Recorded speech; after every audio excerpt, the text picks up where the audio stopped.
अगर ट्रेडिंग की बात करें, तो शुरुआत के कुछ दिनों या कुछ साल की भी बात कह सकती हूँ, जैसे 1-2 साल।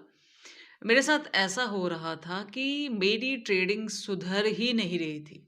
मैंने ऑलमोस्ट सारी स्ट्रैटेजी फ़ॉलो कर ली, हर एक चीज़ ट्राई करके देख लिया, बड़े से बड़ा अमाउंट भी लगा के देख लिया सिंगल ट्रेड में।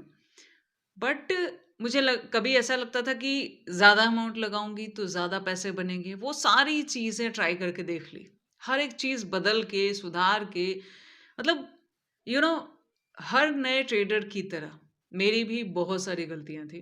और कुछ समय बाद जब हम सारी स्ट्रेटेजी में से लिमिटेड स्ट्रेटेजी पे आ जाते हैं, फिर भी एक प्रॉब्लम हमें फेस करनी पड़ती है। शायद आप लोग को भी वो फेस करनी पड़ रही होगी, क्योंकि देखो, बहुत सारे ट्रेडर ऐसे होंगे जो हो सकता है कुछ लिमिटेड स्ट्रैटेजी पे शिफ्ट हो चुके होंगे। उनकी कंडीशन कुछ ऐसी होगी कि अब उन्हें बहुत सारे शिफ्टिंग करने की ज़रूरत नहीं कि आज मैं इसको ट्राई करूँ या उसको ट्राई करूँ। वो कुछ लिमिटेड स्ट्रैटेजी जो उन्हें ज़्यादा अच्छी तरह से समझ आती है, जो उन्हें बहुत बार पैसा बना के दी है, उस पे शिफ्ट हो चुके होंगे, ठीक है? उसी तरह मैंने सोचा यार बहुत सारी स्ट्रैटेजी नहीं यूज़ करते हैं, कुछ लिमिटेड स्ट्रैटेजी पे शिफ्ट हो जाते हैं, ठीक है?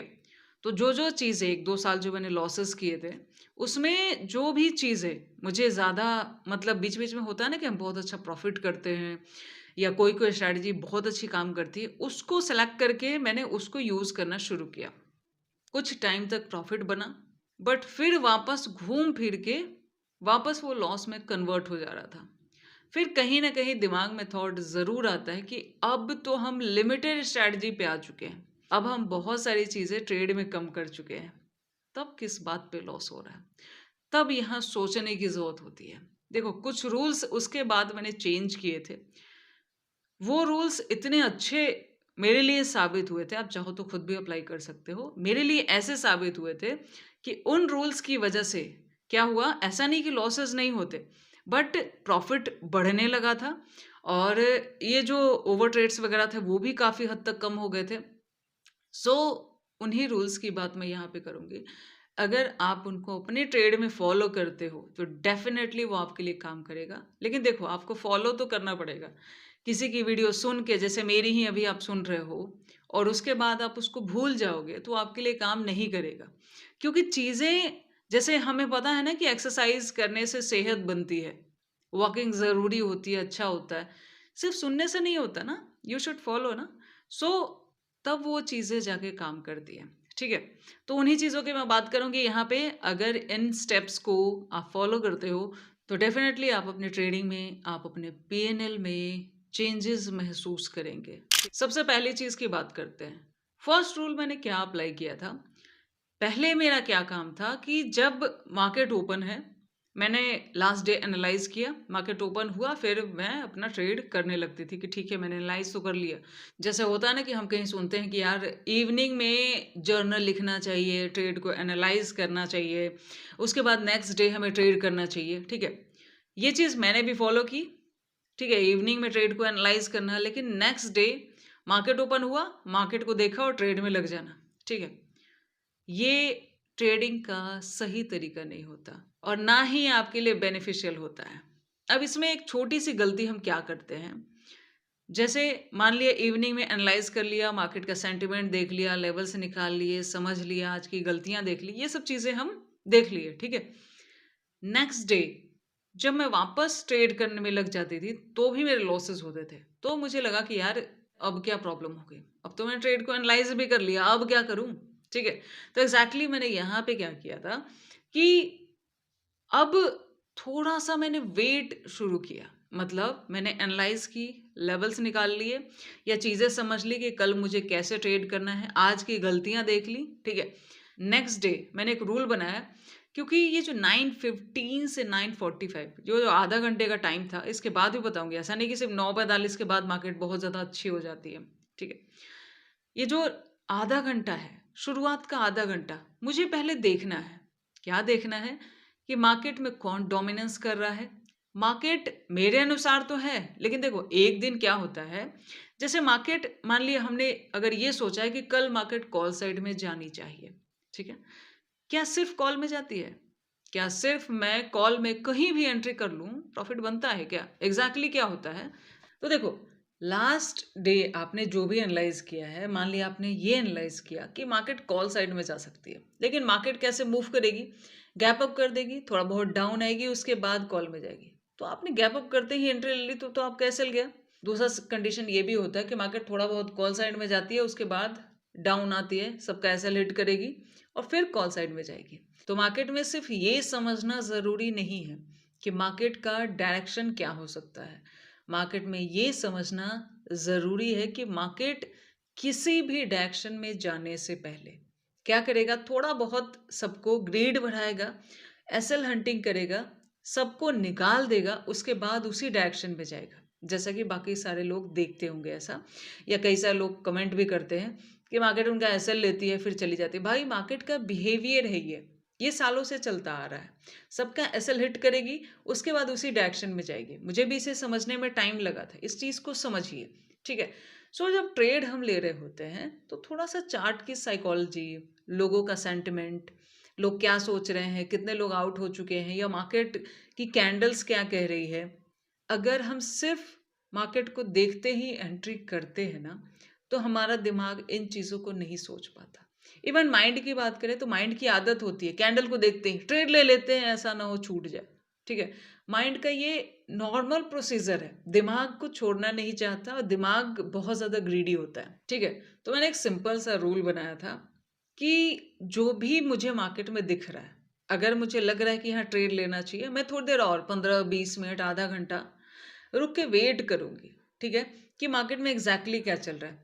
मान लिया 9:45 तक मैंने वेट किया, उसके बाद भी नहीं समझ में आ रहा है, वेट करो, कोई दिक्कत वाली बात नहीं है। वेट करने से आपका कुछ नहीं जाता है मार्केट में, इतना समझिए। वेटिंग मार्केट में मोस्ट इम्पॉर्टेंट होती है, ठीक है।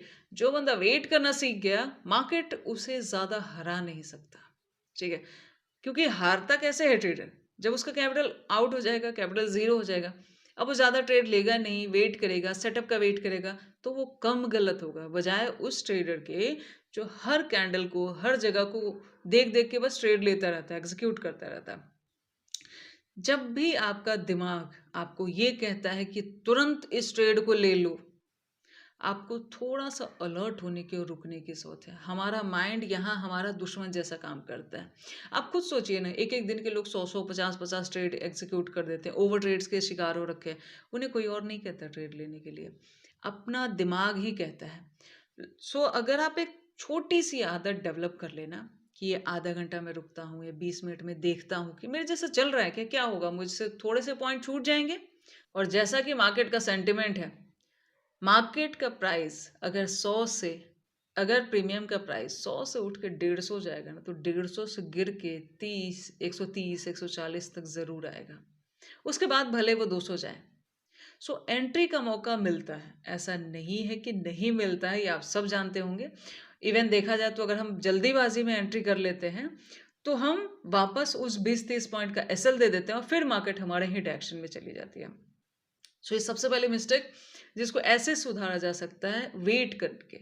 एक छोटी सी आदत अगर हम डेवलप करें कि जो भी हमारा मतलब सिस्टम अलाउ कर रहा है, देखो मेनी डेज मैं स्कैल्पिंग नहीं करती हूँ, ज़्यादातर डेज में कोशिश करती हूँ थोड़ा सा डे ट्रेडिंग की जाए, बिकॉज स्कैल्पिंग के पॉइंट छोटे होते हैं और आपको सबको पता है कि एग्जीक्यूशन जितना आप करोगे उतना ज़्यादा आपका ब्रोकरेज जाएगा, ठीक है।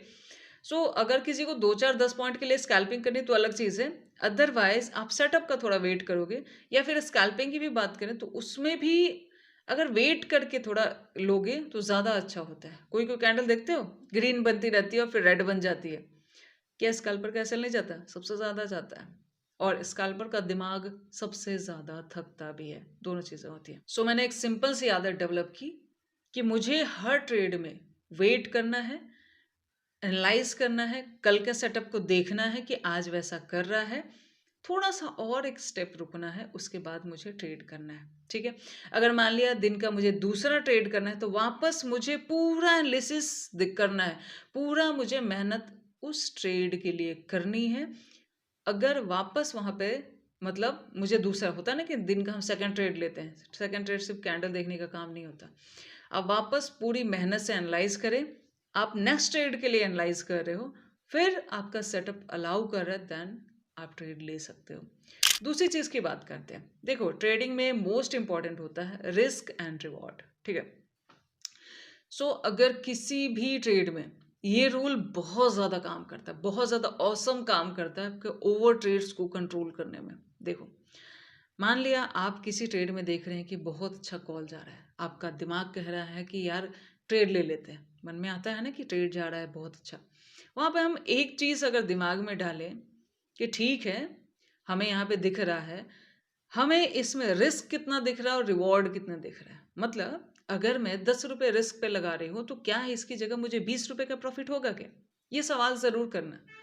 कई बार हमें ट्रेड दिख रहा होता है, हम ले लेते हैं। अगर आप ये रिस्क एंड रिवॉर्ड का क्वेश्चन दिमाग से करने लगे, देखो 10 रुपए गवा के 10 रुपए कमाओगे तो भी आप लॉस में ही रहोगे, बिकॉज ब्रोकरेज आपके ऊपर आता ही है। ऊपर से जो ट्रेड हमारे लॉस में जाएंगे उसको हम कैसे हैंडल करेंगे? सो प्रॉफिट हमेशा लॉस से ज़्यादा होना चाहिए। दिमाग में ये रखो, हर ट्रेड एग्जीक्यूट करने से पहले इस ट्रेड में अगर मैं 1 रुपए गँवा रहा हूँ, तो मेरा 2 रुपए का प्रॉफ़िट होना चाहिए, कम से कम, मिनिमम। 1 रुपए पे 1 रुपए का रिस्क कभी नहीं लेना चाहिए, क्योंकि 2 ट्रेड गलत हो गए ना, तो गए। और अगर मान लिया किसी ने 2 रुपए कमाए और 2 ट्रेड अगर उसका एसएल जाता भी है, तो भी प्रॉफ़िट ऐसा था कि 2 एसएल के बराबर हुआ ना। सो ये मिनिमम बता रही हूँ, ठीक है? ये क्वेश्चन आपके मल्टीपल एग्जीक्यूशन को रोकेगा, क्योंकि मेनी टाइम्स आप एक चीज नोट करोगे कि जब आप ट्रेड ले रहे होते हो ना, तो अगर आप ये क्वेश्चन करोगे ना, तो आपको चार्ट पे ही दिख जाएगा मेनी टाइम्स कि यार इतना रिवॉर्ड तो दिख नहीं रहा है यहाँ पे, ठीक है। सो ये रूल ओवर ट्रेड से भी रोकता है, मल्टीपल एंट्रीज को कंट्रोल करता है, और जो लास्ट में देखा जाए तो लास्ट क्या टारगेट होता है? कैपिटल। कैपिटल सेफ भी रखता है। तीसरी चीज जो मैंने फॉलो की थी, जो मेरे लिए बहुत ज्यादा काम की थी, देखो, लास्ट डे बैठ के हम अच्छे खासा एनालाइज किए, ठीक है, बहुत टाइम दिए, बढ़िया से एनालाइज किए कि यार कल का मेरा ये प्लान है, ठीक है। उसमें फिर सोचने की बात नहीं है कि मुझे 10 मिनट एनालाइज करना चाहिए, 15 मिनट एनालाइज करना चाहिए, 20 मिनट, इतना मत सोचो। आपको जितना टाइम लगता है आप एनालाइज करो, मेहनत करना कहीं से भी गलत नहीं है। जितना टाइम लगता है आप एनालाइज कर सकते हो, ठीक है। एनालाइज करके आप एक सेटअप बनाते हो, ठीक है। पहले तो उस सेटअप पे कॉन्फिडेंस रखना सीखो। वही आपको, हो सकता है आपका सेटअप आज आपको लॉस दे रहा हो, लेकिन वही आपको प्रॉफिट बना के देगा। मार्केट आपको प्रॉफिट बना के नहीं देगा। मार्केट अगर प्रॉफिट बना के देता ना, तो बहुत सारे लोग को दे देता, ठीक है। जो भी प्रॉफिटेबल है वो अपने सेटअप की वजह से प्रॉफिटेबल है। सो इवनिंग में जो भी हमने एनालाइज किया, वैसा अगर नेक्स्ट डे मार्केट कर रहा है तो हम ट्रेड करेंगे, नहीं कर रहा ट्रेड नहीं करेंगे। मान लिया किसी दिन हम ऐसा सोच के आते हैं कि यार आज कॉल का व्यू बन रहा है, कॉल साइड में जा सकता है मार्केट। अगर मार्केट पुट में जा भी रहा है, तो भी आप ज़्यादा कमा नहीं पाओगे। आपका कॉन्फिडेंस नहीं है, आपके पास टारगेट्स नहीं है, आपको समझ नहीं आएगा। और ट्रेड में देखा जाए तो कॉन्फिडेंस बहुत ज़्यादा इंपॉर्टेंट होता है, क्योंकि देखो, मार्केट हर पल आपका कॉन्फिडेंस टेस्ट करने की कोशिश करता है। हर पल आपको प्रॉफिट दिखाएगा, जीरो पे ले आएगा, नेगेटिव ले आएगा, फिर घुमाएगा। ये सब हलचल जितनी भी होती है, इनको कौन कंट्रोल करता है? आपका कॉन्फिडेंस, कि नहीं भाई, मेरा ये सेटअप है, इस अनुसार मार्केट जाना चाहिए, ठीक है। लेकिन अगर कोई प्लान ही नहीं है और मार्केट किसी डायरेक्शन में जा रहा है और हम उसमें ट्रेड कर रहे हैं, और वहाँ जैसे ही हम ट्रेड लेंगे अगर हमारा लॉस दिखेगा, जो कि जनरली दिखते ही है, उस लॉस में आप कहाँ से कॉन्फिडेंस लाएंगे? उस लॉस में आप किस बेस पे टिकोगे? नहीं टिक पाओगे, ठीक है। So no setup no trade. और ज़्यादातर टाइम पे आप, हो सकता है, ओवर ट्रेड्स, मल्टीपल ट्रेड्स के शिकार हो सकते हैं। सो ये रूल बहुत काम करता है। नहीं समझ में आ रहा है, ट्रेड नहीं करना। सेटअप के अगेंस्ट कर रही है मार्केट, ट्रेड नहीं करना, क्योंकि मार्केट पूरे साल है। मार्केट पूरे साल है, मार्केट कभी बंद नहीं होती है। सो आप ट्राई करके देखो, ये बहुत ज़्यादा काम करता है। ओवर ट्रेड्स और लॉसेस दोनों इससे बहुत ज़्यादा कंट्रोल होते हैं। चौथी चीज़ जो बहुत ज़्यादा बेनिफिशियल होती है, इवन देखा जाए तो बहुत सारे ट्रेडर के मार्केट से आउट होने की वजह यही होती है, लॉस। देखो, जब लॉस होता है ना, तो हमें क्या करना चाहिए? पहले मैं क्या करती थी, जैसे लॉस हुआ तो फिर मैंने एनालाइज किया, मैंने दूसरा ट्रेड लिया। मुझे लगा यार मैं तो सेटअप बना के पूरा एनालाइज करके ट्रेड ले रही हूँ, लेकिन एग्जैक्टली देखा जाए तो मैं ट्रेड नहीं ले रही हूँ। एग्जैक्टली देखा जाए तो मैं मार्केट से रिवेंज कर रही हूँ, मैं मार्केट से बदला लेने में लगी हूँ कि तुझे मेरा पैसा वापस देना पड़ेगा। इस चक्कर में क्या होता है, शेयर मार्केट में बड़ी अच्छी एक कहावत है कि अगर उँगली नहीं काटोगे तो पूरा हाथ काटना पड़ेगा, ठीक है? मतलब अगर आप छोटा लॉस बुक नहीं करोगे और एक्सेप्ट करके नहीं हटोगे, तो वो आपके कैपिटल को इफ़ेक्ट करेगा और लॉस काफ़ी मतलब बड़ा हो जाएगा, ठीक है? सो उसका सिंपल सॉल्यूशन है, अगर किसी दिन लॉस हो चुका है, किसी दिन लॉस हो चुका है, आप उसको कवर करने में मत जाओ। हो सकता है एक आध दिन ऐसा होगा कि हो सकता है आपके लॉसेस कवर हो जाएँ, बट लॉन्ग रन में ये काम बिल्कुल भी नहीं करता है। इवन कई बार ये सारा कैपिटल हटा देता है, ठीक है? सो इस रूल को मैंने ऐसे अप्लाई किया था कि जिस दिन मेरा लॉस हो जाता है ना, उस दिन फिर मैं ट्रेड को अवॉइड करती हूँ, छोड़ देती हूँ। आज मार्केट मेरे अनुसार नहीं है। इस लाइन को एक्सेप्ट करो, सिस्टम को बंद कर दो, क्योंकि अगर आप चार्ट पे बैठे रहोगे ना, तो आप ट्रेड बहुत सारे ले लोगे, ठीक है? सिस्टम बंद कर दो और कुछ और करने लग जाओ। देखो, जब हम चार्ट पे रहते हैं ना, मान लिया हमारा लॉस हो गया, हम चार्ट पे हैं, तो हमें लगता तो कि हम ट्रेड नहीं करेंगे, लेकिन हम चार्ट देखेंगे, बट फिर भी आप एग्जीक्यूशन कर ही लोगे, मार्केट आपको बुला ही लेता है, ठीक है? इसका सिंपल रूल है, आप चार्ट हटा दो, नेक्स्ट डे आप फिर से ट्राई करो। ये बहुत ज़्यादा काम करता है। कई बार देखते हो आप एक लॉस को कई गुना बढ़ा लेते हो, ठीक है? कारण ये होता है कि एक लॉस जब हो जाता है ना, आपकी पूरी माइंड साइकोलॉजी पूरी तरीके से डिस्टर्ब हो जाती है और मार्केट के लिए बहुत ईज़ी होता है आपके लॉसेस और ज़्यादा बढ़ाना। 5वीं चीज़, जो बहुत ज़्यादा काम की है। देखो, हमारे लॉसेस तो जाते रहते हैं, लेकिन अगर हम प्रॉफ़िट बुक नहीं करेंगे, तो हम सस्टेन कैसे करेंगे मार्केट में? सो प्रॉफ़िट को बुक करना एक ट्रेडर के लिए बहुत ज़्यादा ज़रूरी है। जब हम ट्रेड लेते हैं ना, उसी समय ये डिसाइड करो कि इस ट्रेड में मेरा इतना प्रॉफ़िट होगा, ठीक है? मेनी टाइम्स ऐसा होता है कि वो प्रॉफ़िट काफ़ी आगे रन कर रहा होता है, तो कई लोग कहते हैं कि उसको रन करने दो। लेकिन अगर आप ये आदत डेवलप करते हैं, तो आपके साथ क्या होता है कि प्रॉफिट आपको दिखता है और वापस घूम फिर के वो लॉस में बदल जाता है। प्रॉफिट दिखता है, लॉस में घूम जाता है। कुछ टाइम ऐसा होगा जो प्रॉफिट दिखेगा और थोड़ा-सा और ज़्यादा रन करेगा। लेकिन एक बात बताओ कि वो कौन-सा दिन होगा जो रन करेगा? या कौन-सा दिन आपको पता है कि आज मैंने अगर ये सोचा है कि मुझे ₹100 का प्रॉफिट होना चाहिए, तो वो 1000 तक जाएगा, इसकी क्या गारंटी होती है?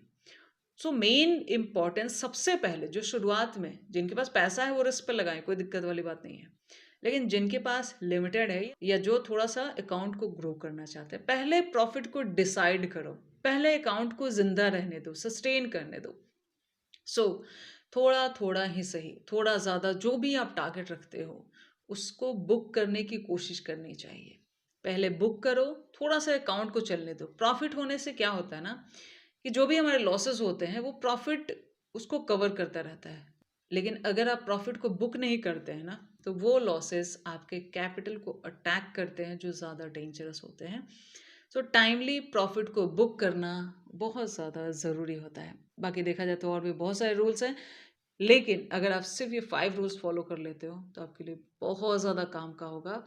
और इससे क्या होता है ना, जो मैंने पर्सनली ऑब्ज़र्व किया था कि अकाउंट धीरे-धीरे प्लस होने लगता है, धीरे-धीरे ग्रो करने लगता है। और जब अकाउंट धीरे-धीरे ग्रो करने लगता है, तो आपका कॉन्फिडेंस अपने आप बढ़ने लगता है। और जब कॉन्फिडेंस बढ़ने लगता है, तो आप छोटी-छोटी चीज़ों से डरते नहीं हो, छोटे-छोटे डर-डर के एसएल नहीं हटाते, क्योंकि आपके पास एक बैकअप होता है, एक अमाउंट होता है, ठीक है? तो मैंने ये 5 चीज़ें जो फ़ॉलो की थी, मेरे लिए काम की थी। आप चाहें तो अप्लाई कर सकते हैं। बाकी इस वीडियो को भी यहीं बंद करते हैं। All the best.